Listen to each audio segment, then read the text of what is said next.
I'm the cat with the bass and drum going around like bum bum bum. We might make a start now. I've got a little monkey there doing a little performance. I want us to try and be a fun lecture if we can. It'll be a nice, easy one. But before we go through, I have to acknowledge the passing of our dearly beloved friend, Grumpy Cat, who often makes an appearance in my lectures. Grumpy Cat recently died of a urinary tract infection at aged 8. And so I, like many people who have followed this internet meme across the world, am now in mourning. Poor little Grumpy Cat. But Grumpy Cat would actually want us to be miserable. And so in that spirit, I'm going to introduce you to the content for the final week's lecture on longitudinal studies.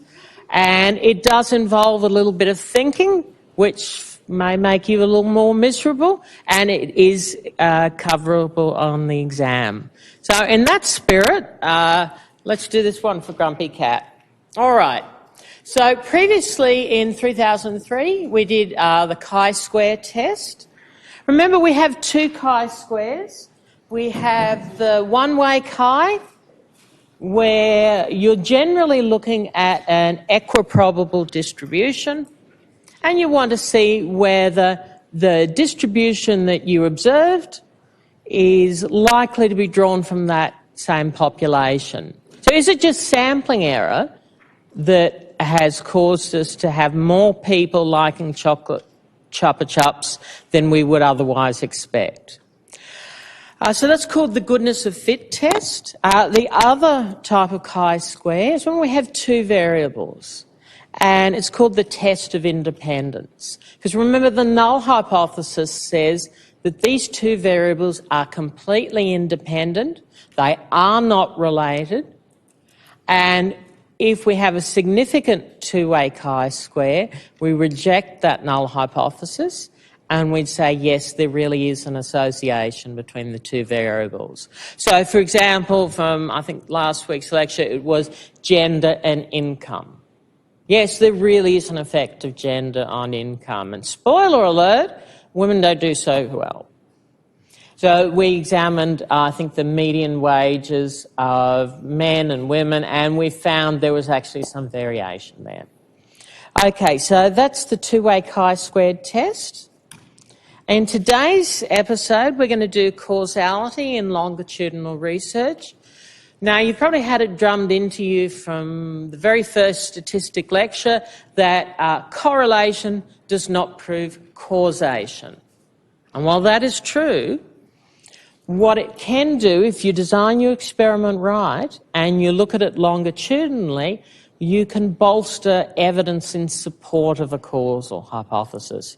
You never prove it, but you can do some very clever things to rule out some alternate explanations. So we'll be covering longitudinal research designs. We'll also be covering longitudinal research analysis.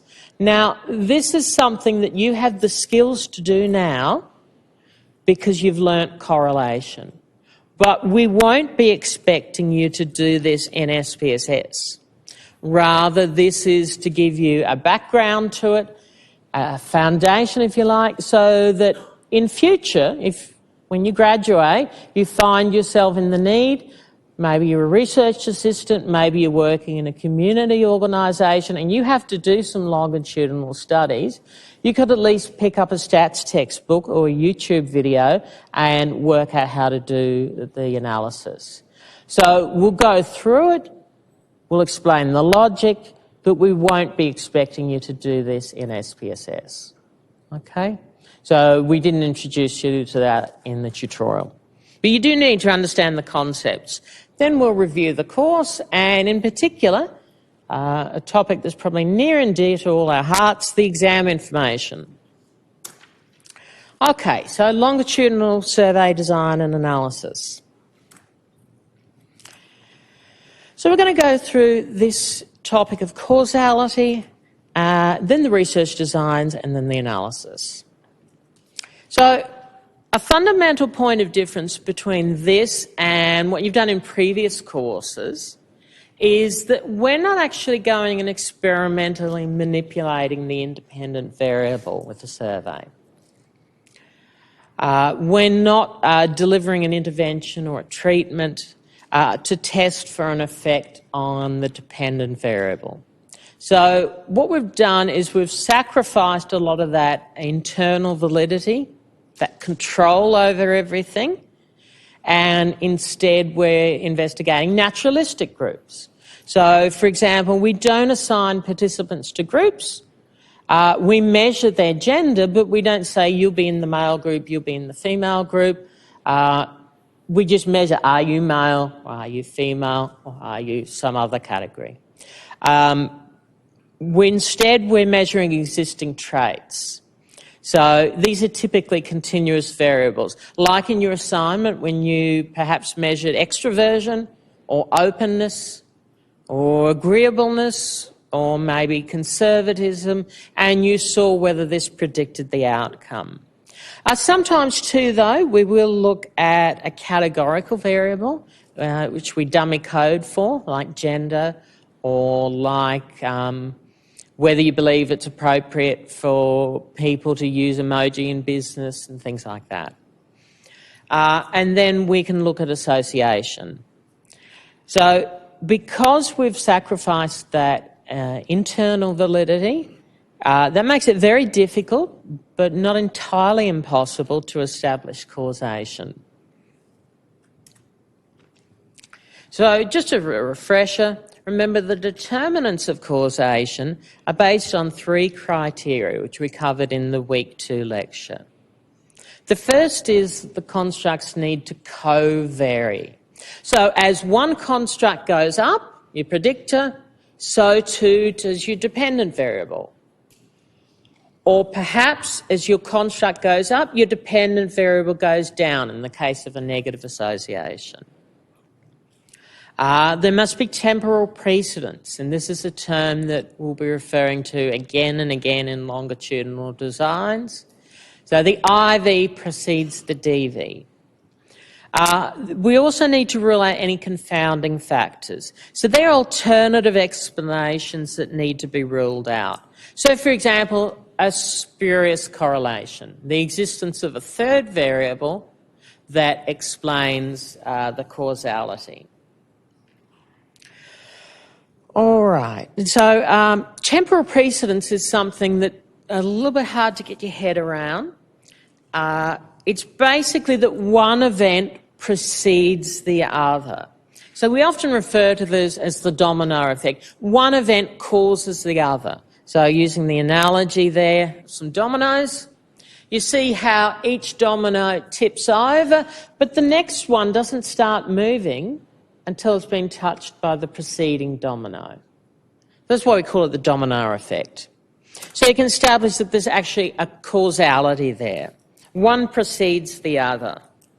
And then we need to head off those counter-arguments of potential confounds. So things like maturation, which you would have in a developmental study with children, history effects, regression to the mean, all those lovely concepts you covered in 1003. Sometimes, too, you've got an extraneous variable, and you might actually want to measure that variable. So if we predict that socioeconomic status is affecting the outcome, well, we might measure that, show that the correlation is non-existent, and then we've ruled out that third variable. All right, so that's how we establish causation. So in survey-based research, just the statistical tests alone won't be sufficient. You need to cover a lot of these principles in your design. So we can use statistical tests to see if 2 variables of interest are associated or correlated. And that will meet our covary assumption. The other thing we can do is consider confounding factors. So they can be limited by including extra predictor variables in the regression analysis. So if you have something, I'll give you an example. example from way back in probably week 2, where we were looking at the correlation between the weather and it was between ice cream sales and acts of violence. Our confound there was the weather and the temperature. So if we wanted to rule out temperature as a confound, we could measure temperature and see whether that also predicted the outcome. So sometimes you throw in variables just ahead of time, anticipating a potential argument against your research, and you throw them in to show that they're not correlated. So you measure the potential confound not because you expect that they will predict, but to statistically control for their effect. So that gets rid of the confounds. The problem, though, is this temporal precedence. That's actually a lot harder to test, because you can measure 2 events, and if you're measuring them at the same time, you can't establish temporal precedence. So often you need to reach back further in time and measure something ahead of time and then see whether it predicts an outcome in the future. So in cross-sectional research, temporal precedence can never be directly empirically tested. The causal direction is actually inferred by allocating a variable as the criterion, the dependent variable, and the other variables as predictors. This suggests that the IVs cause the DV, but we can't prove that, because there's also the possibility that the DV causes the IV, or that some third variable affects it. So what we do is we use theory and previous empirical findings to actually justify this causal direction. So in your assignments, when you were looking at attitudes to people's attitudes to emoji, what you did was you measured some predictor variables.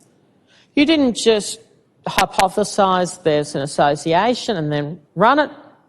You actually came up with a justification for the hypothesis. You looked at previous literature, you cited previous studies, so past findings. You might have cited general psychological literature, so for extroversion.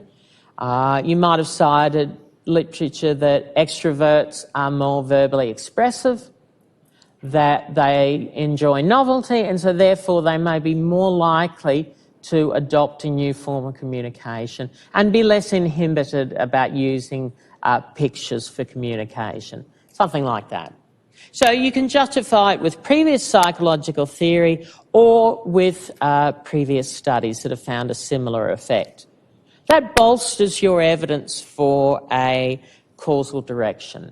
Doesn't prove it, but it does bolster it. So in some instances, it's actually quite impossible for one variable to precede the other. So for some variables like age and height, we know that as children get older, their height increases. Being tall doesn't grow your age. So if we increase their height, hypothetically, put them on the rack, stretch them out, that doesn't make them instantly age. So it's impossible for the height of the child to cause the child to age, hence temporal precedence is fairly easy to determine. It's intuitive. One thing you can do, though, is use very clever wording to help boost an argument for temporal precedence. One way would be to use retrospective measures. So I ask you a scale or a questionnaire asking about events in the recent past, or perhaps even the distant past, and we see whether they correlate with your current attitude or your current behaviour. So suppose our research question was negative interactions with out-groups. So you've all done social psychology, you know that in-groups are preferred, out-groups are, we're more prejudiced, more discriminative towards them. So if we've had some negative interactions with out-groups, well, that will probably increase our level of prejudice. Because we had bad experiences, they confirm our expectations. They're not like us, they're different. So we might hypothesise that they're positively correlated with prejudice. So we could ask participants, well, in the last year, how many interactions have you had with this particular outgroup, and have they been negative? Have you got into arguments? Have you been cut off on the road by someone from that outgroup? And you could imagine that someone who is prejudiced, it would fuel their beliefs that they're different, they're separate, they're not like us. And then you could actually look at the correlation and see whether it's related to their current level of prejudice. So that might be one way to sort of bolster evidence. You can't rule out third variables, but it at least sort of supports your course of direction. There are limitations, though, to this sort of approach. One is that there'll be a strong level of recall bias. So memory can be very unreliable, especially about distant events. So if I were to ask Matt, what did you have for breakfast? Can you at least remember? You don't have to tell me, but can you remember what it was? Can you remember what you had last week? This day last week? No. And then a month ago, a year ago. And there's often a bias towards recalling the more negative aspects. So we remember the bad stuff, we often tend to forget the good. So that could really affect the validity of any conclusions that you draw. It's a particularly difficult thing to do when you're studying eating research or drinking research, because people tend to forget what they ate and drank, even the last day, the last week, certainly the last month. Or there might be social desirability bias. So, no, I only had 2 drinks last week instead of 5 or 10, 15. So we downplay it. So memory can be very unreliable, and particularly about socially desirable or about distant events. So if I ask you about your early childhood, and then we match that up perhaps to your parents' reports, your siblings' reports, historical reports from your teachers, you might notice a bit of a discrepancy there, because the mind does play tricks about distant events. So it's still impossible to determine temporal precedence in those sorts of cases, because we don't know what their level of prejudice would be prior to the specified time frame. So 2 years ago, 3 years ago, maybe they had some really bad experiences then, or maybe they had some really good ones that buffered them against prejudice. So that would be problematic.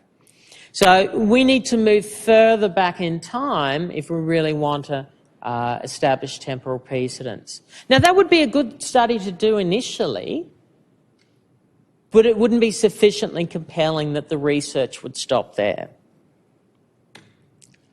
So the only way to test for temporal precedence in survey-based research is with what we call a longitudinal research design. A cross-sectional study, so it would gather a group of people across a group of age groups, that only provides a snapshot of a given moment. So if I measured, for example, attitudes towards sexism today, it would be very different to if I'd done it 20 years ago. Okay, there would be more tolerance for sexism. We would disagree on the definition of sexism. Today, maybe in tomorrow, in 10 years' time, we'll have a totally different attitude. So it only controls that point of time, and we don't know about developmental effects, which are really important with children, and we don't know about historical effects. So cross-sectional research, although it's nice initially, you need to go further. A longitudinal design allows researchers to look at processes over time, how one thing leads to another.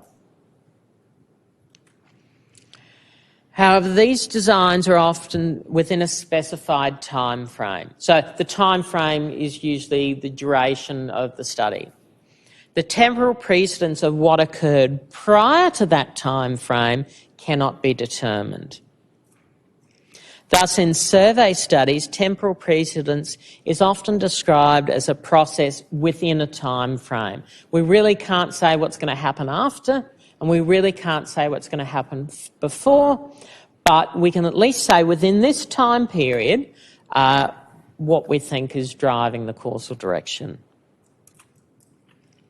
So we're going to go through some key concepts now. One thing is the panel design. Now, so panel designs are the gold standard technique in longitudinal research. Do you all understand what that metaphor means, gold standard? It's the best, most reliable, most accurate way of conducting the study. And the reason that we say gold is we used to use for our currency. The value of our currency fluctuates, but it's guaranteed because governments have a stockpile of gold equivalent to the amount of money that they print.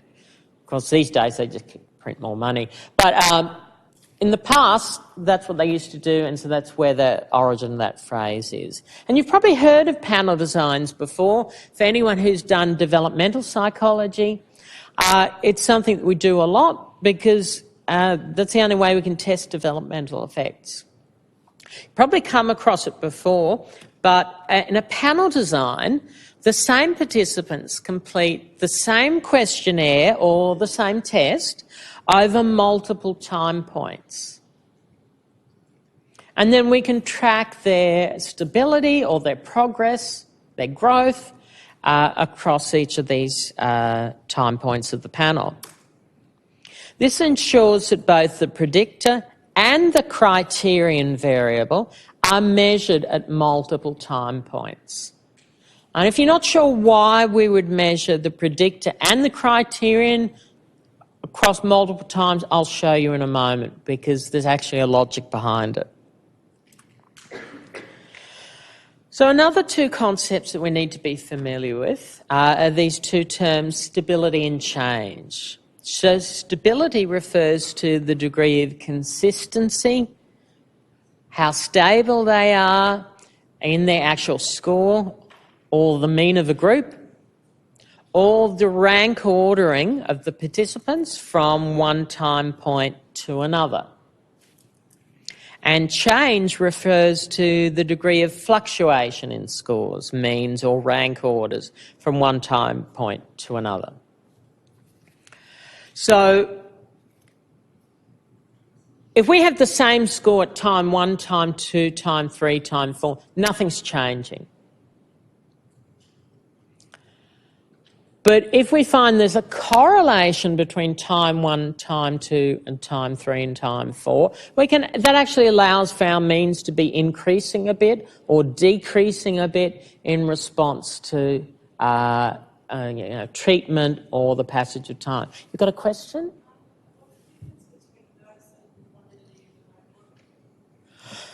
Okay, so for those playing at home, we've got a question. What's the difference between these and the concepts of reliability and validity? Well, with reliability, you're talking about a consistency in measurements either across all the individual items on a scale, or in some cases, if you have a construct that's not going to change, so like IQ, test, retest reliability. Will the test measure the same thing each time? Validity, though, is about how valid the measurement is. Not just your accuracy, but is it measuring the construct that we're interested in? Now, reliability is very similar to this concept of stability. If your construct isn't changing, and your test is reliable, then you should see stability across your time points in a panel study. But unless you have a reliable instrument, you won't know that, because it could just be fluctuations due to the instrument itself.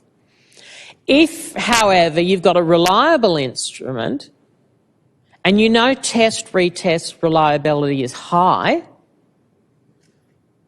and the construct still changes, or the measurements change, then that suggests you've got this second possibility here, change.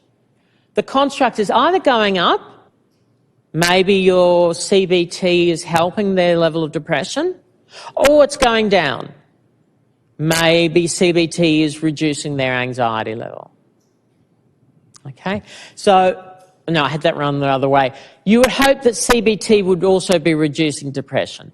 But maybe, let's say it's reading intervention and your scores and your reading test are going up and up and up. That would suggest that your reading is getting better and it's the treatment that you're delivering, or the passage of time, or the extra educational resources. So that if it's a positive. So does that sort of answer your question? Yes, so pretty much stability and reliability is very... You can't establish stability unless you've got reliability. So it's an important prerequisite. And if you've got change, you need to be sure that it's genuine change in the construct and not inaccurate measurement of your test. So they're important prerequisites for doing any of these panel designs. Okay, so basically these concepts are about in what ways and how much do these things stay the same over time versus how much do they change. So you often take a baseline measurement and then you retest it and retest it again and retest it again to see whether the construct is changing. Now, the direction of the association is also something you've got to consider.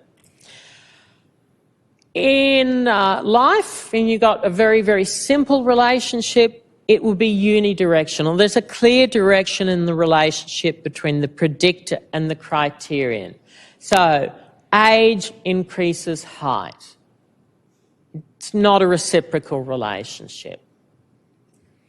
But in most cases in life, you don't have that nice unidirectional relationship. Things are a bit messy, and you often have the IV influencing the DV and the DV influencing the IV. But if you're lucky enough to have a research question with a unidirectional relationship, you can actually provide really strong support for temporal precedence. Your life will be easy. But in most cases, the predictor variable is related to the criterion variable because it influences it. But the criterion variable is also related to the predictor variable. So I'll give you some examples of that and why we need to consider in a moment. One would be anxiety. So I'm just going to go back to a sort of clinical approach here, something that we can all relate to because we've done a little bit of clinical psych. We know that anxiety, because it's unpleasant, no one enjoys being anxious, you try to avoid the things that make you anxious. So it leads to this avoidance behaviour. But we know too that if you consistently avoid something that makes you scared, then your anxiety will increase. So your IV is affecting the DV, but your DV then goes on to affect your IV in the future. So you've got this bidirectional relationship. In that sort of case, it's not easy to conclude that one variable occurred prior to the other. So temporal precedence cannot be determined. Both variables sort of cause each other.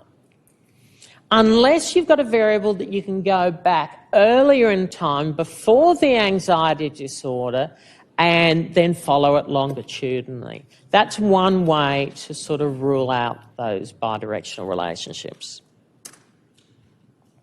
So how do we go about analysing these longitudinal studies? Well, we use regression. So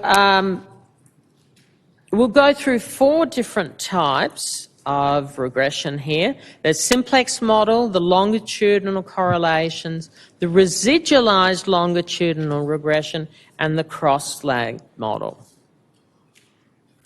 Okay. One thing that you should know when you're looking at the literature, Americans, because they're special, they spell it as residualised with a Z. So it's more commonly seen in literature. If you're ever trying to do a literature review, you need to do both spellings in order to identify it. So that's something that you need to be aware of. Now, all of these techniques, they all use statistical regression. So you've probably been exposed to, in 2000 PSY, the factorial ANOVA.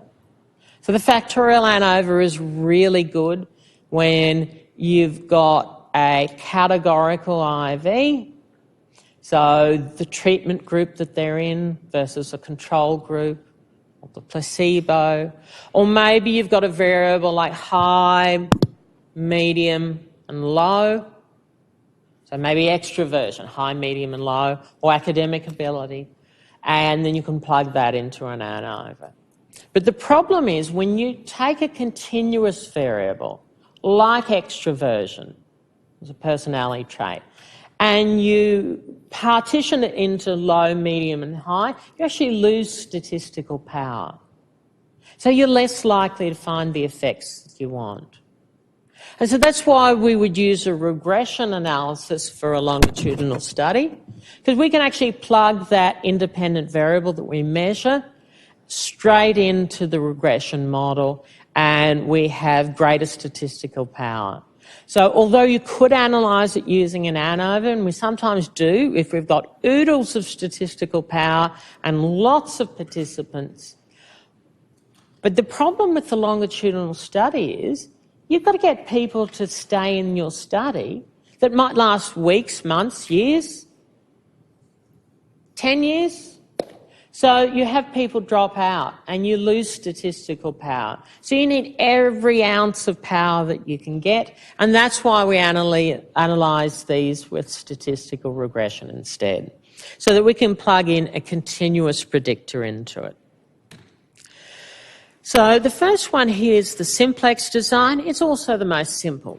It's often referred to as an autoregressive design, because it involves regressing a variable onto itself across several time points. What do I mean by regressing a variable onto itself?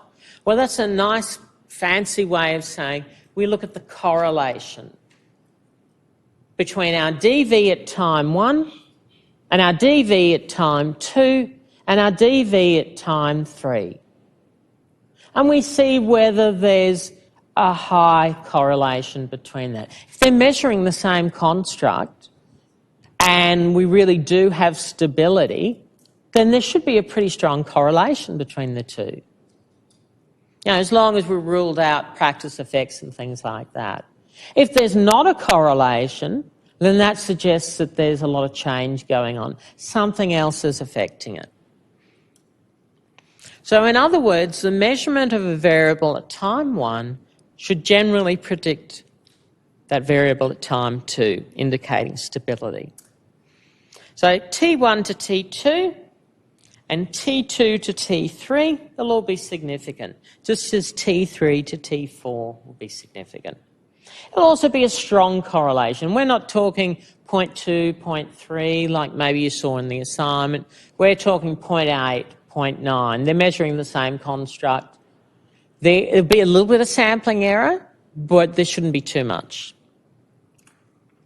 So if you're measuring a variable like depression, you're not going to be bouncing up and down like a yo-yo. It'll be fairly stable, fairly consistent, unless you're delivering an intervention that improves. reduces it. So this type of model is called autoregressive, as the values of a scale are automatically regressed, autoregressive, onto the same scale. And that type of analysis allows researchers to explore the stability and change in the one construct that they're measuring. So if we measure something like depression across adolescence, do depressed kids stay depressed, or do they grow out of it generally? Pick another condition like attention deficit.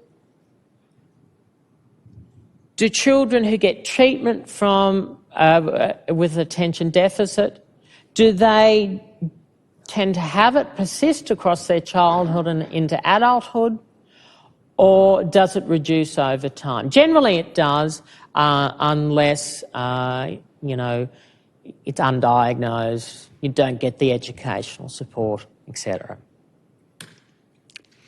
Okay, so we're going to have a look here at a simplex design with a picture. I find pictures make it a lot easier to understand this sort of thing. We've got a dependent I'll get out my little laser pointer. Dependent variable there, measured at time 1. And we want to see the correlation between the DV at time 2. So this is our standardised regression coefficient, or beta.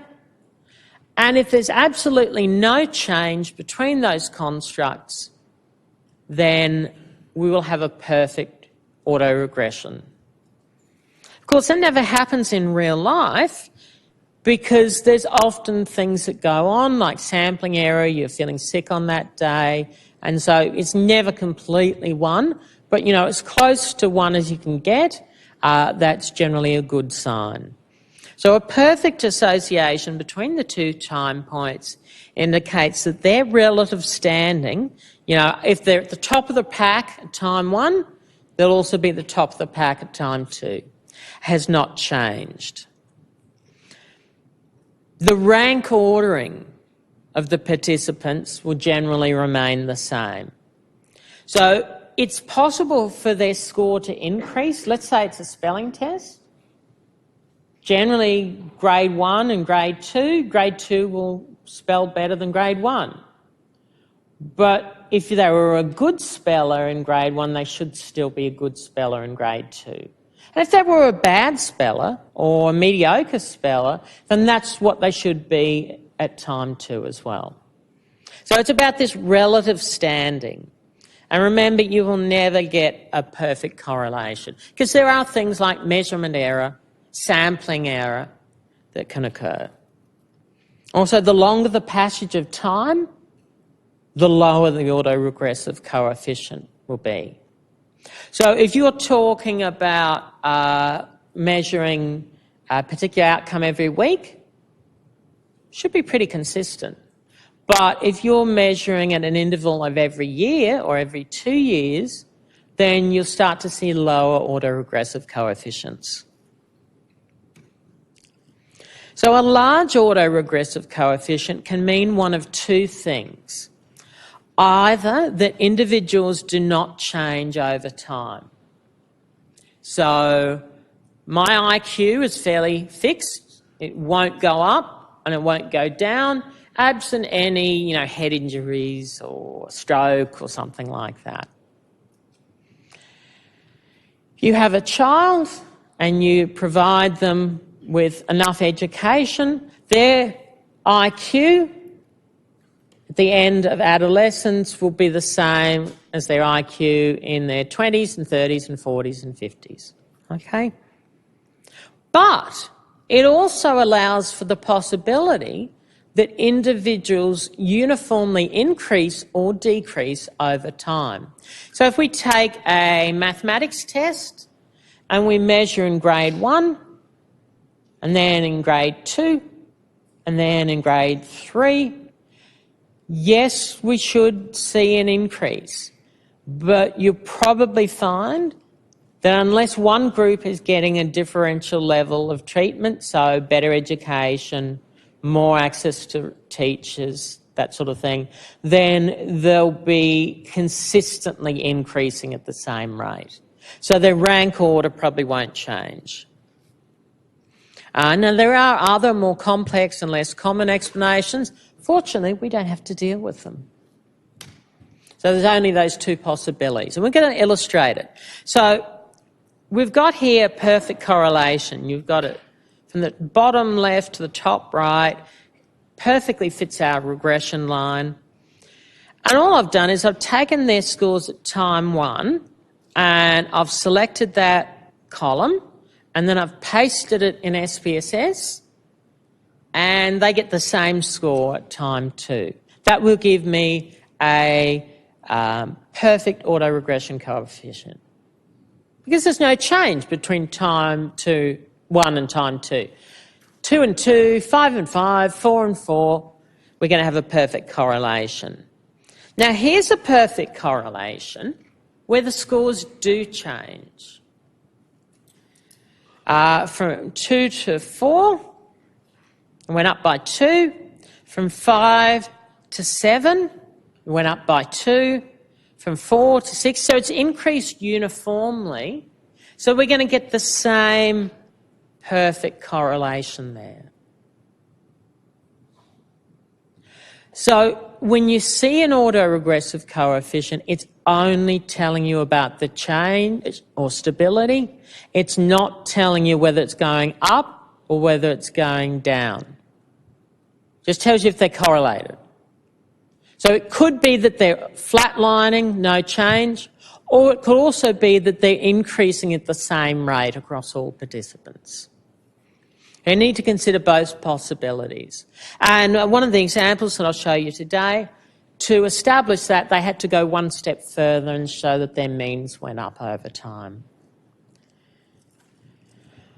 Okay, so with simplex designs, generally you want to, depending on your research question, of course, but generally you want to establish stability. So across each of these explanations, the rank order of the participants has not changed. So for this one here and that one there, the rank order didn't change. Therefore, on a between participant level or inter-individual level, there's stability. 5 becomes 5, 4 becomes 4. So if we are going to have a look at the rank order of participant 2, they're number 1. And the rank order of participant 3, well, they're number 2. Let's have a look at another one.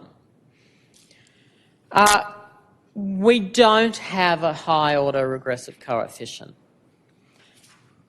A small or close to zero association between two time points indicates that the relative standings on the construct have changed, and changed pretty dramatically. So some of them went up, some of them went down. There's almost no correlation between those 2 points. Now, it's very rare you'll get a perfect one. It's very rare you'll get a zero autoregressive coefficient. The truth lies generally somewhere in between. But to illustrate the concept, we've gone for the most extreme examples. So, at time 1, they got a score of 2, and at time 2, well, they went up big time, 16. But participant 2 here, they went from 5 and they stayed at 5. 4 went up to 19, 3 went down to 2, and so you can see there's been a lot of change. And so that's why we've got not a perfect zero, but we've certainly got a non-significant beta weight there for our sample. So there really is no association there. Too much change. So with a low autoregressive coefficient, it indicates that a rank order change has happened. So participant 2, at time 1, well, their rank ordering there was 1. And they stayed on a 5 now. So their raw score didn't change, but they dropped pretty significantly in their rank ordering. They've gone down to 6th position. So even though your score hasn't changed, your rank order has, so that will be a lower autoregressive coefficient. So this change between the individuals. So now we're going to have a look at some Venn diagrams. I know how much you love Venn diagrams. And I'm going to illustrate time 1 using the colour blue, and time 2, because I like purple, I'm going to be illustrating it with the colour purple. And what we're going to do is we're going to have a look at the overlap between these. So go back to the Venn diagram. So we haven't coloured it in yet. And the area in between where these two shapes overlap, well, that's what we call shared variance. And you've been exposed to that concept before with the regression diagram. And that indicates stability. So shared variance indicates stability. And this non-shared variance of our dependent variable, by the way, these are the dependent variables we're talking about, these shapes. That indicates non-shared variance. So at time 1, my average was somewhere over here. At time 2, my average was somewhere over here, moved to the right, so it's increased. And the only overlap is that shared variance. So if you're having a look at that, which is bigger, the shared variance or the change? Change? Good. Okay, so over here on the left, when we have a strong autoregressive correlation, this indicates temporal stability. So there's more shared variance than there is change. On the right, we've got a weak relationship. So a very, very low autoregressive coefficient. And that indicates there's far more change than there is stability. Now, depending on your research question, that can be a good thing or a bad thing. For some, you might want to indicate there's a lot of stability. For others, if you're delivering a treatment or an intervention, then you might want to argue that there's change. And furthermore, that change is down to your independent variable or your manipulation. So, in fact, we can actually, with a longitudinal study, incorporate a little bit of experimental manipulation as well. There is that possibility. Okay, so we're going to illustrate a simplex design with an actual example. Now, I've put the paper up there. Excuse me if I'm mispronouncing these. Verhoeven and Louis, 2008. It's an example from educational psychology. So there's a lot of developmental studies with educational psychology with young children. It was looking at the development of reading comprehension, and it was a longitudinal study. And what we did was we looked at the developmental progression of verbal and language skills. So we measured things like their listening ability, their reading ability, their word decoding ability, so sounding out words, that sort of phonological skills. And another thing we measured was vocabulary. How many words do they know? And we're just going to focus on vocabulary here for the moment. And what they did was they measured children, 2,384 to be precise, from grade 1 to grade 6. And annually, they had these skills measured. And then they plotted up a diagram that showed the autoregressive coefficient from time 1 to time 2 to time 3, time 4, time 5 and time 6. So let's have a look at time 1 and time 2.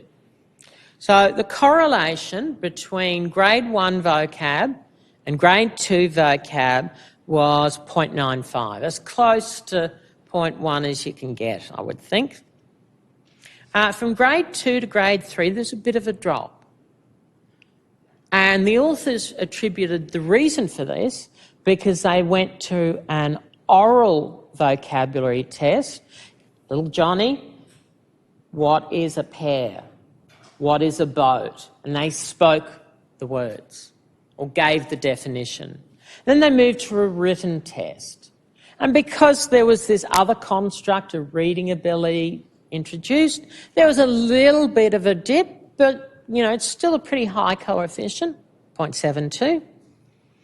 And then from grades 3 to 4, 4 to 5, 5 to 6, you've got as close to 0.99, close to 1 rather, as you can get, almost a perfect correlation. So that indicates what? What would we say about our vocabulary from grades 3 to 6? Stable. Now, there's two possibilities though, because when we say it's stable, we're saying that the rank ordering is stable. We're not sure whether a grade 6 knows as much words as a grade 3 or whether they're increasing uniformly at the same rate. So they had to go one step further. And what they did, I'll show you that in a moment, what they did was they had a look here at the means, and they presented that to show that they were actually increasing. Now, to test this autoregressive coefficient, they used some modelling. They took the standardised regression coefficients and they ran what we call a goodness of fit test. We heard that term before? Chi-squared of the simplex model, hypothesising that there's stability across grades. So do we have more change than we would expect due to standard error, sampling error? So we can see here for VO, it was chi-squared was 71.81, p less than 0.001. This indicates our model fits. There really is some stability there. And you would write that as chi-squared 10 equals 71.81, and it's statistically significant. So even if you're not going to be running these tests, the reason why I've actually given you a section from the paper is you'll encounter them as you're reading in other courses. You'll encounter them as you're reading the psychological literature. And even if you don't know how to do it, you can at least read it and understand some of those stats. You won't be bamboozled by all these big numbers, and you'll know whether it's statistically significant or not. Okay, so the strong and significant associations between each grade indicates that the relative standing of the children remains the same. In other words, children with higher vocab scores in grade 1 compared to their classmates, it's always relative to their peers, had high vocabulary scores across every subsequent grade in comparison to their classmates. So based on this information alone, there were two possible explanations. One is that their vocab doesn't change. They don't learn anything at school. Education's wasted. Or that they increase uniformly. And to show that that second case had happened, they actually presented the means. And they actually ran an analysis of variance. So you remember the repeated measures analysis of variance, and if it's significant, it indicates it's increasing, or at least that it's changing across grades. So by exploring the average, you can examine group level growth. The increase in vocabulary indicates they're increasing over time, and that rules out the possibility that this high autoregressive coefficient indicates no growth. But it doesn't distinguish between the possibility that there's uniform growth or that there's intra-individual differences in growth. So Johnny might have really developed his vocabulary, whereas Sam might have sort of plateaued out. So you can still have those individual differences there. We're just looking at the group overall. So what did they write in their paper? Well, you've seen the stats, so you should be able to understand now whether their conclusion is supported or not. So for each of the variables, significant progress from one grade to the next was consistently encountered. The other thing they said was that there was stability of the individual differences. So for vocabulary here, the stability across elementary school years was quite high. In other words, our data shows that the individual differences that occur at the very beginning tends to prevail across grades. So if you can get your kid off to a good start before they start grade 1, and that's why we do now work with pre-literacy now, why we have early education, then they should be off to a good start and continue to thrive, barring any unforeseen events. So we can see here that the stats they presented are consistent with the conclusions that they draw. Now, some papers you can't always make that argument. Sometimes they make claims that aren't supported. So the reason that we show you these techniques so you can at least have a look at the stats and see whether it's sort of semi-plausible. Okay, now the other thing we can do, aside from a simplex design, is have a look at longitudinal correlations. So longitudinal correlations examine the relationship between the IV at time 1 and the DV at time 2. A simplex design is the DV time 1 and DV at time 2.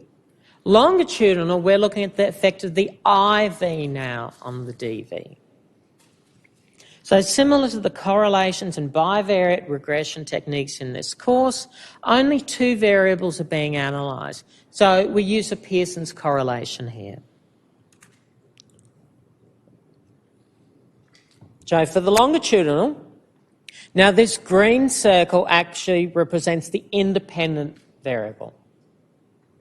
And the purple, that's our dependent variable. And anything overlapping, well, that sort of suggests that they're associated. Can't establish causation, but it would at least be consistent with the causation. If there's no shared variance, well, our hypotheses go out the window and there's really no association. But if there is some shared variance and we can establish temporal precedence, then we can make the argument that one causes the other. So this approach does not allow any inference regarding temporal precedence, though, because although it may predict a future outcome down the track, it doesn't test the stability of our dependent variable. Now, I'm going to give you an example, a concrete example, because it makes it easier to understand this. So let's say we're looking at children and we're looking at substance use. And we want to see whether their impulse control disorders at age 12 are going to predict their impulse control disorders, their substance usage at age 16. Okay, so we take a measurement of our IV at age 12, predict into the future, make the hypothesis, wait 4 years, and we measure it and see whether one explains the other. The problem is we can't rule out the possibility that they were already druggies or alcoholics, or they were sniffing glue and paint at age 12. So it might have been a pre-existing condition. So that's the limitation of the longitudinal correlation. It's not sufficient to rule out that possibility. Or it might be the case that there's a bidirectional relationship. Maybe kids who are engaged in substance use, maybe they have poorer impulse control, and then that leads them to do more substances, and it's like a vicious circle. So longitudinal correlations isn't sufficient. But we do sometimes use it as an initial first step. So in order to establish temporal precedence, researchers can run two separate longitudinal correlations. So we measure the IV at time 1 and the DV at time 2, but we also measure the DV at time 1 and the IV at time 2. And if there's a significant relationship between IV at time 1, DV at time 2, and there's no relationship between the DV at time 1 and the IV at time 2, then we can establish temporal precedence. Now that's very confusing, that concept, so I'm going to illustrate it with some pictures. Don't panic yet if it's going in one ear and out the other and all you're hearing is blah, blah, blah, blah, blah. Okay?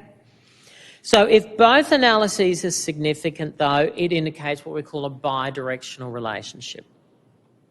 So let's have a look at our example. Impulse control at age 12, okay, and 4 years later we find there's a significant correlation with our substance use.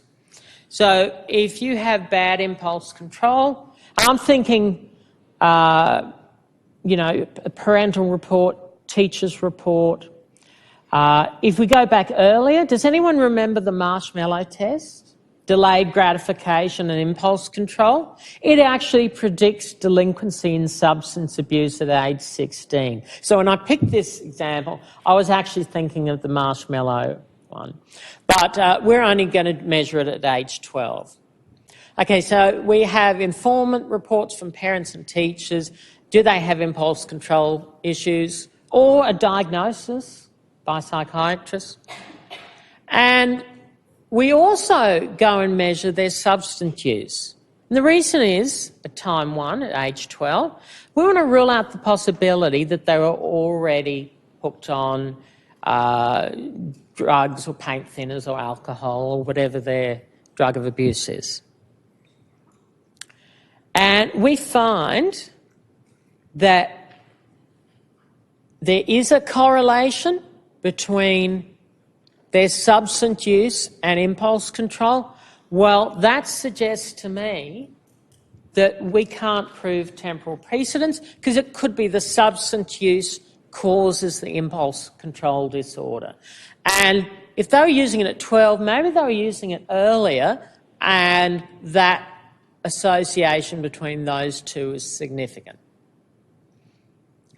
But if we find that their substance use at age 12 had no correlation with their impulse control issues at age 16, well, then we've got a unidirectional relationship and we can actually establish temporal precedence. So in this example, we've shown that impulse control issues precedes the substance use. So we weren't using drugs then, but we had an impulse control disorder. We are using drugs now, and we've still got the impulse control disorder, but it preceded, therefore, we really have established temporal precedence. So substance use isn't causing the later impulse control impairment. The weaknesses is that it doesn't account for the correlations between variables at each time points. So what am I talking about? I'm talking about these two here and these two here. And it doesn't account for the stability in the construct. So there's no indication here of the stability or change over time. Were they always druggies or did they become druggies? So that's the advantage of the simplex design, which you don't have with longitudinal correlations. Now, the combination of these limitations ensure that researchers cannot completely rule out a relationship between T1 and T2. It's just due to a cross-sectional relationship and not a cause of one. There were still people who would be so pedantic they will argue that's not sufficiently compelling enough. Very annoying. So, the alternative is to do something like the residualised longitudinal regression. To address those limitations, what we can do is residualise the DV. And this is done by entering the score of the DV at time 1 into our prediction of the DV at time 2. So our criterion is drug use at age 16. But our predictor variables are impulse control at age 12 and drug use at age 12. Now, we're not expecting them to really be using lots of drugs, certainly not for the majority of people. We're not expecting that the DV will correlate with it. Not completely. But it will. We can partial out. Remember your semi-partials? You partial out the stability effect. So if they weren't drug users at time 1, they're unlikely to be heavy drug users at time 2.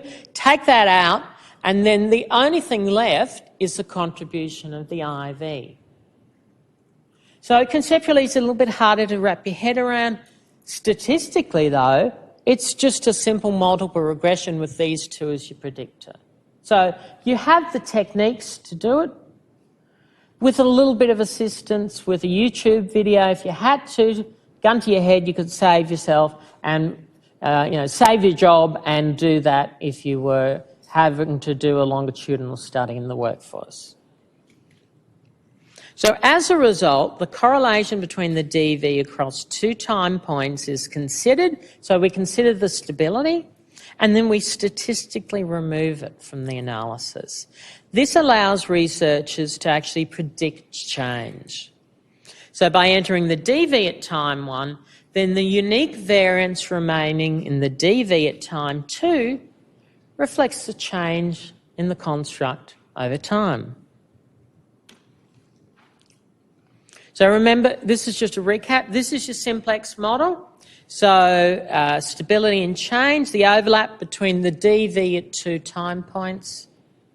This is your longitudinal correlation, IV in the DV at time 2.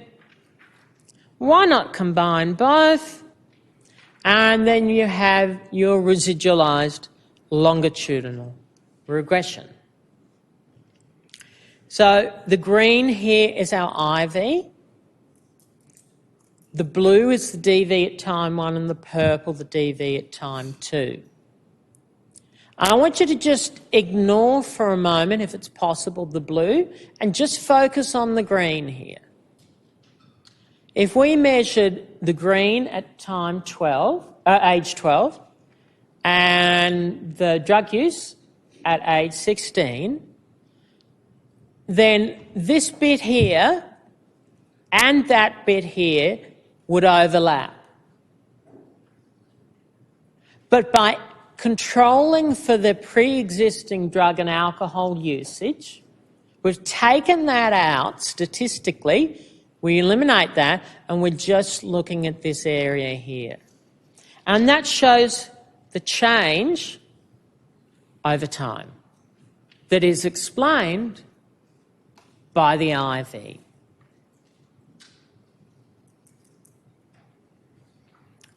And if we hadn't included the DV, we'd expect a bigger percentage of variance and we wouldn't be accounting for the pre-existing condition of drug and alcohol usage. Because if you're already addicted, your chances of being addicted 4 years later, unfortunately, they're pretty high, without any intervention.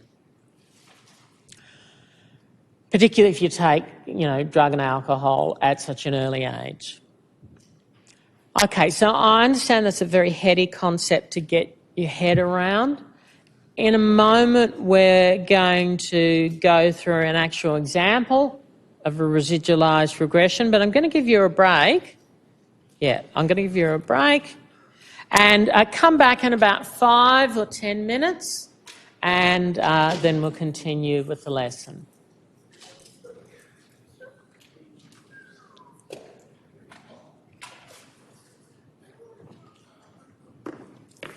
By the way, if anyone doesn't know who that is, but that is Mark Wahlberg. He's an actor.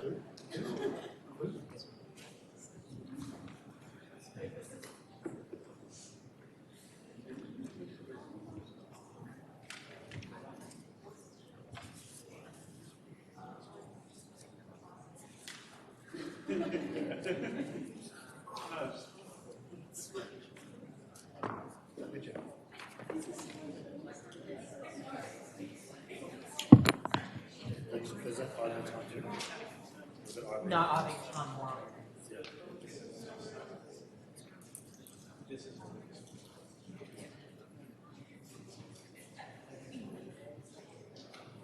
If only all questions were so easy.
But it's not monkey specific. There's cats and dogs and birds. I think I might have said that just because I wanted to do a study that. So any animal we find that research suggests you're more likely to remember if there was a colourful image or an animal. Can I also ask you, so earlier on the slides, correlations, does it make one of them is Sometimes you can have negative associations between your IV and your DV. So IV, let's say your. I just thought one. Yeah. Let me have a look. Pause this.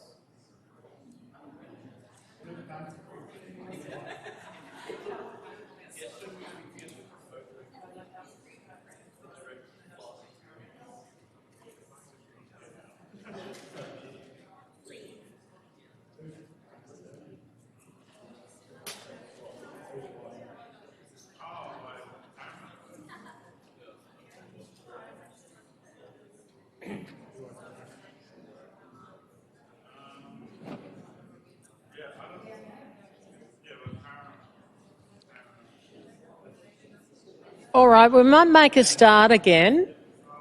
One thing, I did have a question from someone in the break, And just so that I'm consistent and sharing the same information with everyone, they'd asked whether there was any significance to the monkeys as opposed to any of the other animals. So no, the only significance is I happen to like monkeys, and so that's why there's lots of monkeys. But I also love animals and birds and cats and dogs.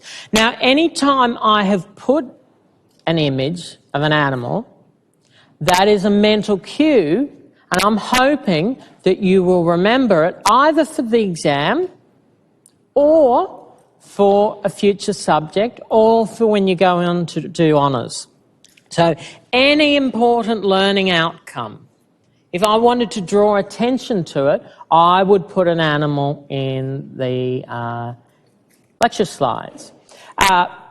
It's not just a whimsical element of my personality. Research suggests that adding animals reduces statistics anxiety.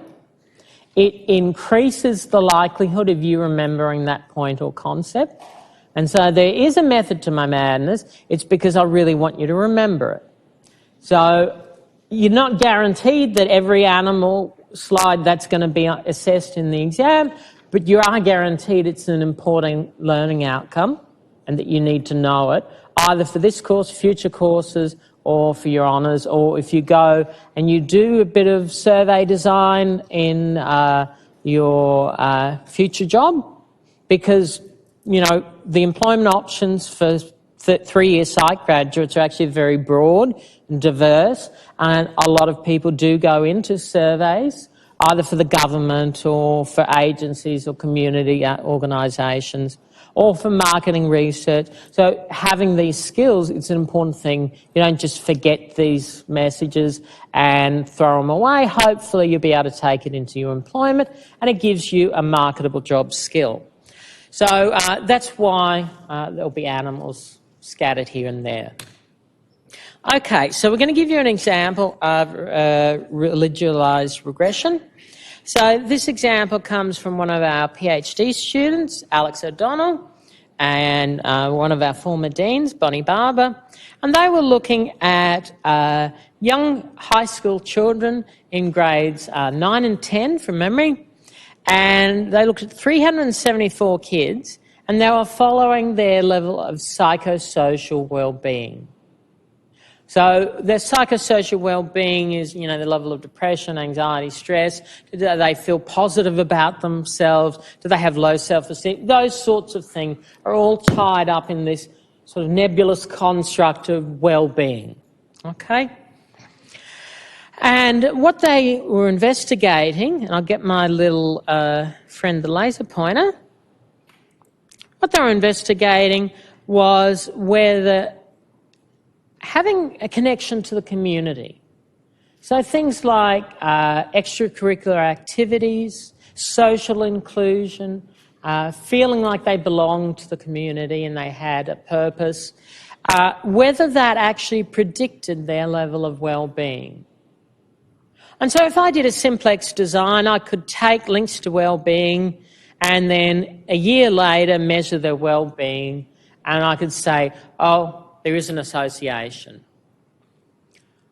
But I still couldn't establish temporal precedence, even though it was predicting into the future, because we'd have to eliminate a hypothesis. And that hypothesis, our rival hypothesis, is that children with good well-being stay good, and the people in our sample, they might already have had that level of well-being. And it's got nothing to do with links to the community. In fact, maybe if you have good psychosocial well-being, you're capable of having links to the community. You feel like doing extracurricular activities.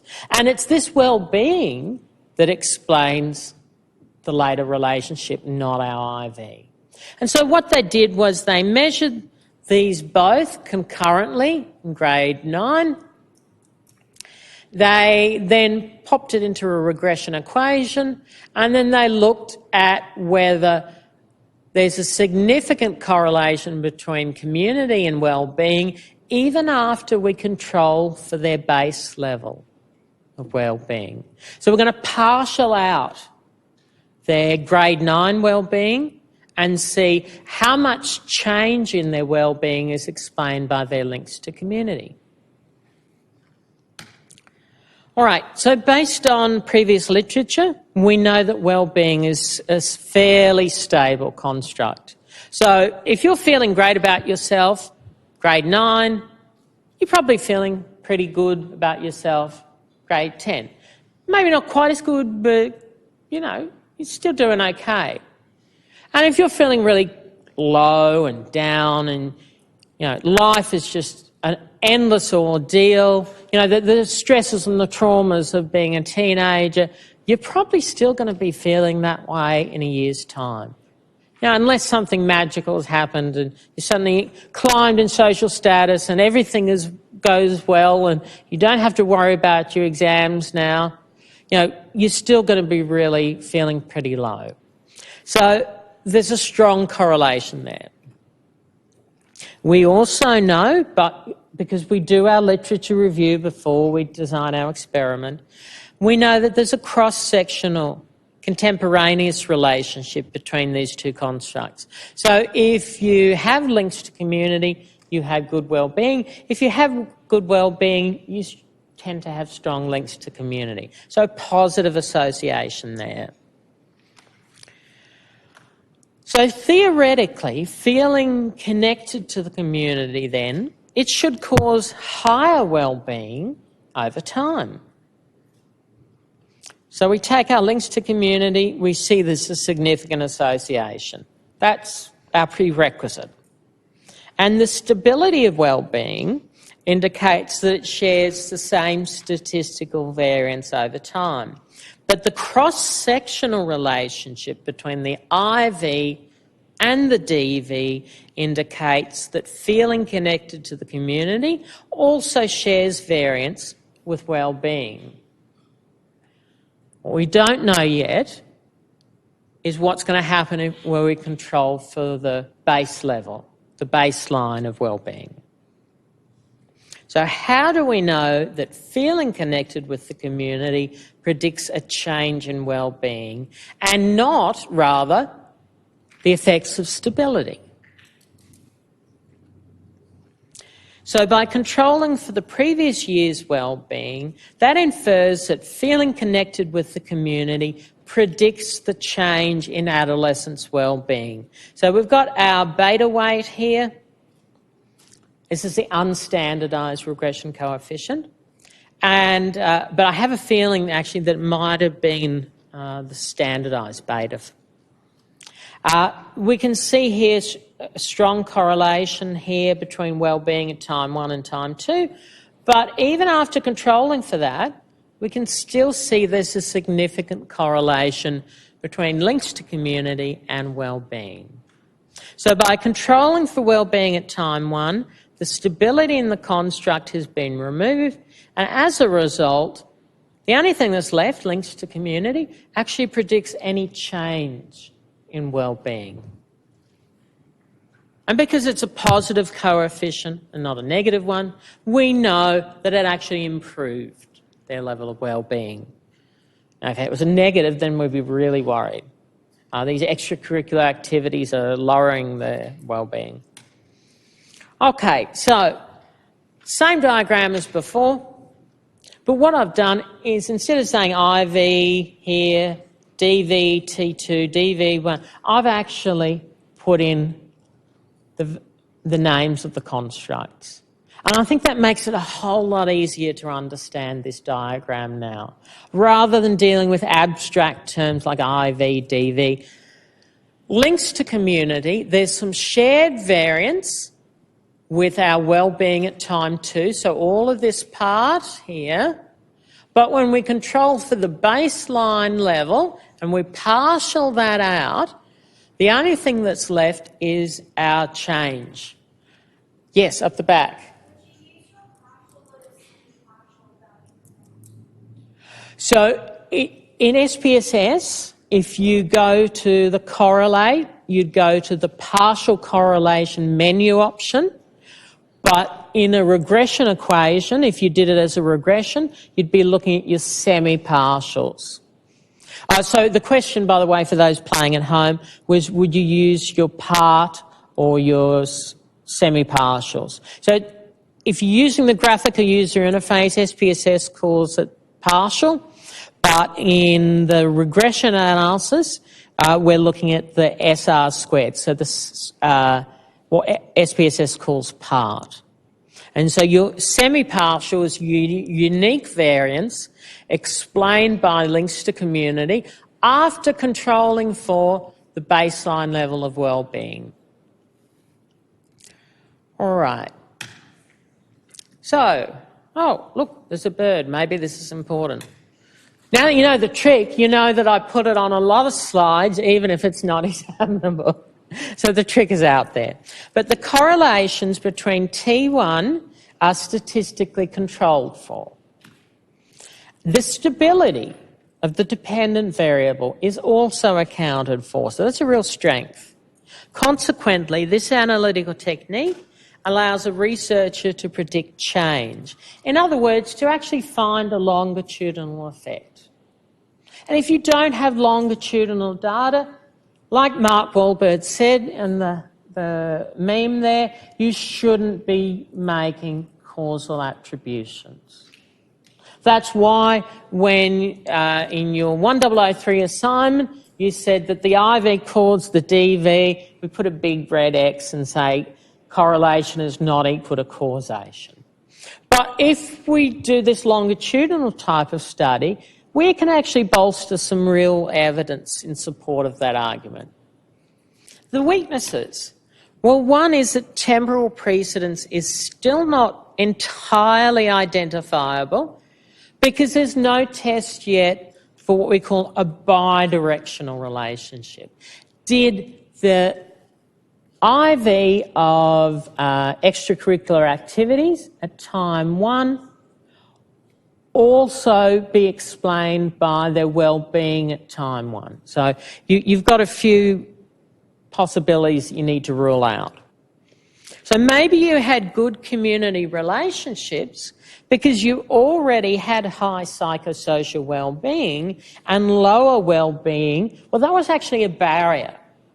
So your DV at time 1 actually explains your IV at time 2, or over the course of a year, and then your final DV. But there is a way to at least identify that, and that's where you have what we call a cross-lagged model. In a cross-lagged model, and this is the reason why I said at the beginning, we'll often measure the IV at 2 time points as well. In a cross-lagged model, the measures serve both as the IV and the DV. So in this analysis, there's actually more than one DV. And so we haven't shown you any statistical analyses, either in 1003 or 2000 or in this course, that analyse multiple dependent variables. You get to learn about that in honours year.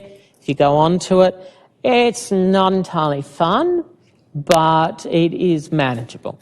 But we didn't introduce it at the undergraduate level. But there are actually statistical tests that can handle multiple DVs. So you should at least understand the concept and this term cross-lagged. So we've got our DV here, measuring the DV at time 2. We've got our IV correlating with the DV at time 2. But also we've got our IV correlating with the IV at time 2. So it gets a little bit sort of head trippy.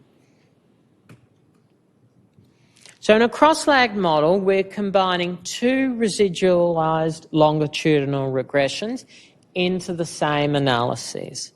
Thus, stability of the construct is statistically removed, so all the advantages of before, allowing each variable to predict the change in the other variable. And this technique allows you to investigate the possibility that it's actually a bidirectional relationship. Now, there are 6 parameters to a 2-wave cross-legged model. Firstly, you have the correlations between the variables at time 1 and the other variable at at time 1.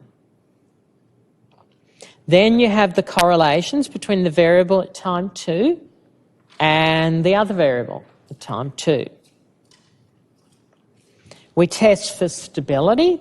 So variable 1 at time 1 correlated with variable 1 at time 2, and the same for the other variable, the IV. So time 1 and time 2. So that's your 4. Here comes, I think that should be 5 and 6. Sorry, my bad. The cross-lagged path is the correlation between the DV, time 1 and time 2, controlling for the IV. And you also have the cross-lagged path controlling for the DV at time 1 and the IV at time 1. And then we've partial out the baseline effect of the IV. And so we're just looking at the change in the IV at time 2 explained by the DV at time 1. So the well-being at time 1, whether it explains the links to community at time 2. So you'd add this cross-lag design after you've gone and done the initial study, shown that there's some degree of temporal precedence support, and then you'd go one step further with a new study and you'd rule out the possibility there's a bi-directional relationship. So let's have a look at a cross-lag model. And this is taken, if you're curious, from Gunson and Bulens. I'm probably horribly mispronouncing these. It was 1,006 adolescents measured over a 2-year time period. And the analysis investigated the longitudinal relationship between binge drinking, so drinking to an excess, and this construct here, which was a rather novel one, sharing alcohol content on social networking services. So what type of content are we talking about? Well, maybe you share a funny beer commercial, the Budweiser ads. Maybe you share a picture of yourself dancing on the table drunk. Maybe you share a picture of your mate spewing into the gutter drunk. Maybe you have a selfie photo with you and the Bundy bear, or maybe you show a picture of all these empty alcohol bottles of spirits at the end of the weekend. And the idea being that there's some sort of relationship. Now, does binge drinking cause you to share alcohol content, or does the alcohol content, that the type of person who would do that and think that this is a good thing to be sharing, not just amongst my peers, my parents, my family, my future employers, maybe they're special in some way and they're more susceptible to binge drinking. So what's driving the relationship? Is it unidirectional or bidirectional? Okay, the model investigated the direction of the relationship between sharing alcohol content and the binge drinking. If one of these variables predicts change in the other over time, then we have a unidirectional relationship. But if both variables predict each other, that tells us we've got a bidirectional relationship. And without temporal precedence, it's impossible to make a conclusion regarding causality. Does sharing alcohol content on the Facebook or Instagram, does that lead you to be more susceptible to binge drinking? So in this example here, this is actually taken from the paper. We've got our beta weights here. You can see there's a significant relationship between the DV and the IV, and the IV and the DV. So that would suggest a bidirectional relationship. But This one would suggest a unidirectional relationship. Okay, sharing alcohol content predicts your later binge drinking, but binge drinking doesn't predict your likelihood of sharing alcoholic content. So our beta weight here is non-significant. It's really tiny. So that tells me that we've got a unidirectional relationship. And, you know, if you get a diagram like that, even if the author doesn't state it, you should be able to identify, well, hold on, this might be a unidirectional or might be a bidirectional. Maybe they're conclusions I need to interpret with a little bit of caution. So I'm not expecting you to actually do these analyses, but I would expect you could interpret this type of diagram either in an exam or a journal article in a future course, or maybe you're reading some psychological literature and you can say, well, yeah, it looks like it's only a unidirectional relationship, or it looks like it's a bidirectional. Okay, so as long as you know what the concept is, that should be sufficient to prepare you for future courses and future learning. Okay, so we've got an overview here of regression, longitudinal regression, and what I've done is I've done a checkbox. Which things estimate stability and change? So you see here the longitudinal correlation. It doesn't deal with stability and change. It only explores unidirectional relationships. Whereas the residualised regression, it handles all of those. And that's great as long as you don't have a bidirectional. Because if you have a bidirectional, then you need to use a cross-lag model. But of course that's more expensive, more measurements, more work. And so often, if you know the literature suggests it's unidirectional, you can get away with a residualised regression when you're planning it.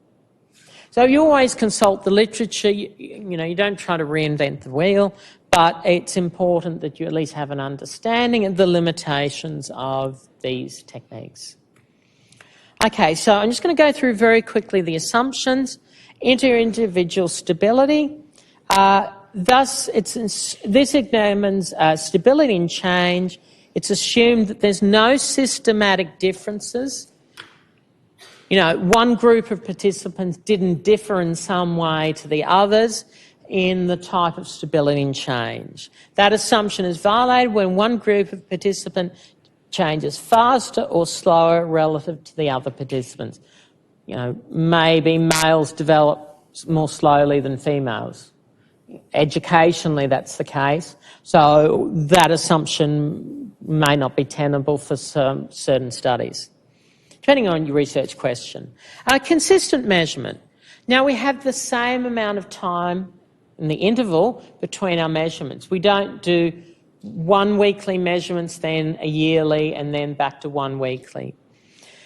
So in practical terms, that means that the items administered to participants need to be exactly the same across time periods, using the same measures or at least consistent measures.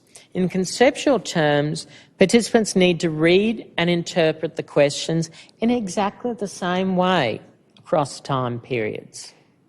So developmentally appropriate questions for grade 6 would be different to developmentally appropriate for year 1, but then you've changed the wording, so maybe you've got some problems here. So if you're not having consistent measurement either in the time interval or in the type of measure, then that is a threat to your validity. Synchronicity. It's assumed that the administrative of questionnaires occurs with the same interval between time periods for all participants. So don't ask some in a month's time and some in 3 months' time, because historical events might change the outcome. Maturation might be a threat, so you ask them all at the same time. Synchronicity. And the time frame, in order to find a longitudinal effect, the length of time between measurements needs to be considered.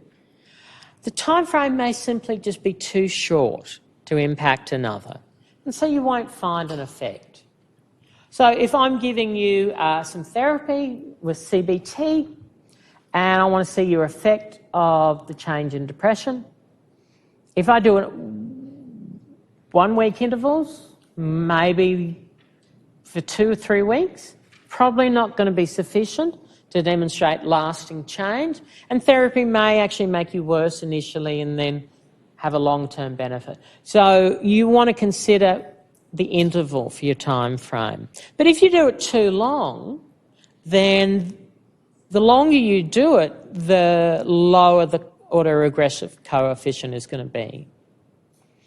So if you think about some studies, I'll give you an example. NAPLAN, you might not have thought of this as a study, but it is. The government uses it to track school data, trends in educational improvement over time. So we measure children in grades 3 and then 5 and then 7 and then 9. So we would expect lower correlations between 3 and 5, 5 and 7, 7 and 9, than if we were to do the test annually or perhaps 6 monthly. So there's a price that you pay for measuring more often, and that's cost. But if you space out the interval too long, you're going to have lower correlations. So when you're planning your design of your experiment or your study or your intervention, you need to consider that. If the time frame is too long, then the impact of one variable on the other may have dissipated. The other thing, and this is a really serious threat, is there might be a third variable, a spurious variable. Like in the ice cream example, there was... you might find temporal stability, that ice creams consistently predict violence, but there's a third variable like temperature you haven't controlled for. So you need to consult your literature. If you identify something that, or someone makes a claim that your study could be explained by this third variable, it's an easy solution. Just measure it. Include it in your regression analysis. Show that it's not correlated. Problem solved.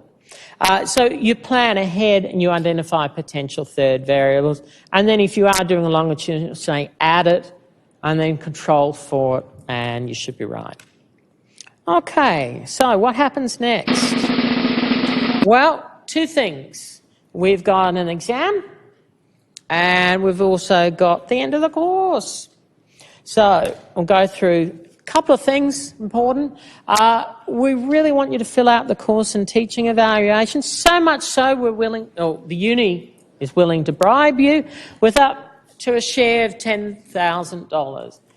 You're not going to win a whole 10K, it'll be like $100 here, $100 there, but it's free money, free beer money, and you might be able to spend it on something more useful than beer, but I know that's a popular choice.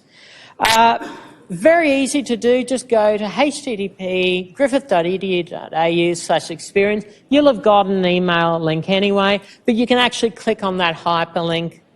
Why do it? Well, a few things. Have your say so we can improve for your benefit. The tutors that you have now may well be tutors that you'll have in the future. And the uni needs to know if they've been useful, helpful, supportive. Well, we need to know that because we'll hire them again. If in any of your courses, they won't answer questions, they're unreliable, they don't answer emails, they resent being in the consult time, the uni needs to hear that too, because otherwise you're going to encounter them again in the next semester, okay? So there's some ulterior motive there. Yes, you could also win prizes, but karma maybe too. The tutors and I would be really happy because we need a representative sample size, particularly for tutors like Samira. It's her first time tutoring here, so it would be really helpful for her to get some feedback. Also, I try to make my courses, given that it's stats, and that's not the most enjoyable of subjects, I try to make it as engaging as possible, as light-hearted as possible. Let me know if I'm doing well, okay? All right, just in general, we won't go through these, but show respect for the other person.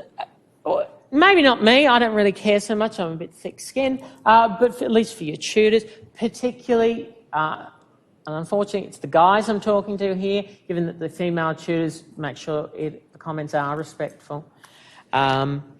Focus on the behaviour, not the person. So, you know, if they turn up drunk, it's not that they're a terrible person, but just that it's interfering with your learning. Hopefully we won't have any examples. Be specific and try to be constructive and balanced. Okay, now we have the exam.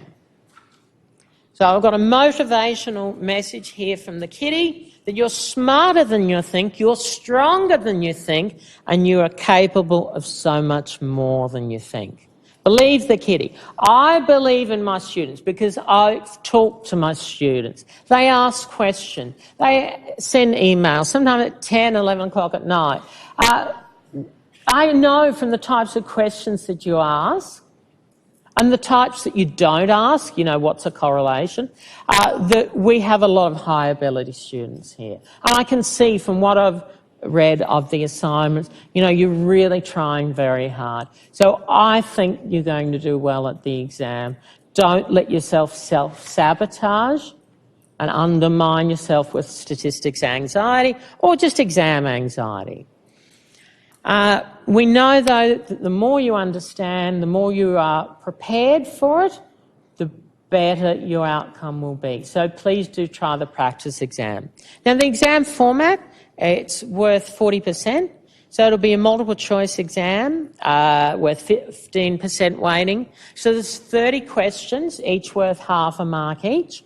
My advice to you is don't leave any box or circle, any question uncircled. Make sure you've filled in an answer. You've still got a 20% chance of getting it right, even if you're guessing. The short answer, it'll be mixed. So it'll be a bit of SPSS output, bit of definitions, and some questions will be weighted more than others. You had your hand up before? Not entirely sure. I'm not entirely sure how many there are and how short they are. I'd have to have a look at the exam to check. I'm happy to check, but just off the top of my head. But I do know that it's worth 25% the way. Oh, the multiple choice, it should be 30. Oh, it'll be A to E. It'll be A to E, yeah. Yeah, we always do A to E, yeah. That's why I said it'll be 20%, not 25. If it's 1 in 4, you know, you've really got a pretty good chance of guessing. Erin?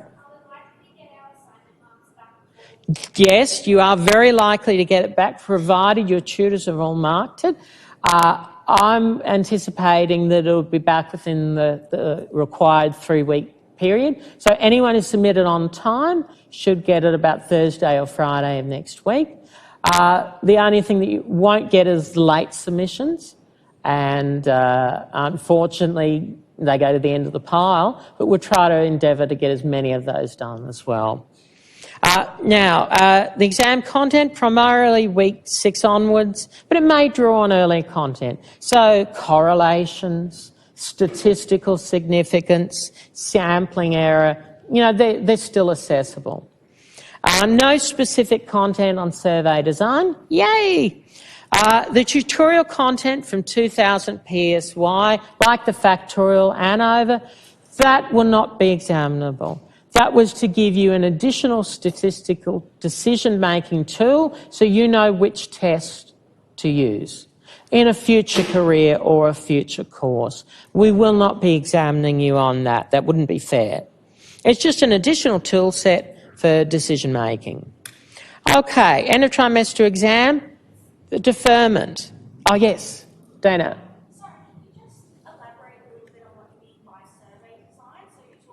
So I won't ask you about acquiescence bias, social desirability bias. Which would be the best situation to use a paper survey? No, it won't be that type of question, no. Okay, deferment. Now, you all have the right to defer if you have a legitimate reason. So these are medical, these are family emergencies, carer duties. And the reason I'm going through and I'm giving you a list, work commitment, is I'm trying to provide you a justification, I think, for that application. It will not come to me. I will not receive it. It will be made a determination by central exams and student admin. So lay the groundwork for your defence for a deferment. Medical certificate trumps everything. Statutory declaration means you're not lying and is more believable. Gild the lily if you have to, because otherwise I won't even get to approve it. And I don't want anyone going away think that. Mean David, he wouldn't give me a deferred exam. He's so heartless, but it never actually gets to me. So you've got to submit it through the Griffith portal. Do not email it to me. They're centrally handled, unfortunately. I'd like approval over it. I don't have it. So the university makes a decision, not me. So make sure it's a really valid justification. Embellish if you have to. I just shouldn't say that while the microphone's on. But be aware that all the deferred exams and the supplementary exams are held at the same time, and that's in the first couple of weeks of semester 2, and that's going to really mess with your learning. So you only use this as a last resort. And if you're wondering whether or not you're going to pass or fail the exam, you want to make sure that you sit the first one, because you'll be offered a supplementary. And if you apply for a deferred, you're not eligible. Okay, so there's a practice exam on learning at Griffith. Answers will be uploaded next week to give you time. I'll hold my regular consult from 1 p.m. Come, hang out, ask tricky questions, entertain me with the most difficult questions of all, or some simple ones as well. Either is good. There's student resources there about exam preparation, particularly what happens if I miss my exam. Use the Ask Us section of Learning at Griffith, but you can always ask me. I'm pretty happy to answer. Assignment marks are being marked by your very busy tutors. An announcement will be made on Learning at Griffith when available. We go through a rigid moderation process before we start marking, so there's consistency, and then I moderate as we go along. I particularly look at the high distinctions and the distinctions. The intention is to have them released within the 3-week period. The problem is, though, I don't want you reading your mark thinking, oh, crap, and then going in a bad frame of mind to the exam.